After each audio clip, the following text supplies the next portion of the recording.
এই যে আর এর মধ্যে এই এর মালও মধ্যে ঢালে দিয়ে দিই, এই মালটাও তুমি হেভি সুন্দর লাগবে। তো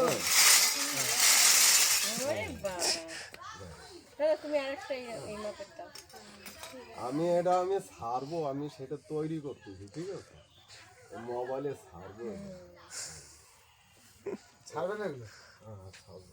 আরেকটা দাও। তার মানে এই দেখো, এই বিড়ির ফর্মাটা, হ্যাঁ মানে মানে যে কাটিং পাতাটা হ্যাঁ, বর্ধমান 24 পরগনা মানে চলবে, বড় বড় মহাজন যারা আছে তারাই নেবে, ঠিক আছে? যাদের কোম্পানি, বিড়ির পাতা কাটা ছাঁচ তাই তো ওটা? হ্যাঁ যাদের কোম্পানি আছে বিড়ি, বিড়ির পাতা কাটা। ওই মাপের আরেকটা দাও দেখে। কলেজ বিড়ির ছানা কাটা কোনটা? কলেজ বিড়ির কাছে আছে না? কলেজ বিড়ি না, সে দেবে মালিকে, যেরকম দেবে ওটা হচ্ছে মালিকে দেবে। আমার নিজের তৈরি করা না, মালিকে দেবে আছে কাটবো। ওটাকে আবার কাটতে হবে তোমাকে? কেটে দিতে হবে? না না, ওগুলো কাটা রেডি। আমার কাটা রেডি। ও তোমাকে এমনি মাল দিয়ে দেয়, তুমি এরকম কেটে স্যাম্পল দিও। দিলে, স্যাম্পল দিলে কেটে দিবে। হ্যাঁ ছোট খিলতিনটা দিয়ে দাও ওনার কাছে।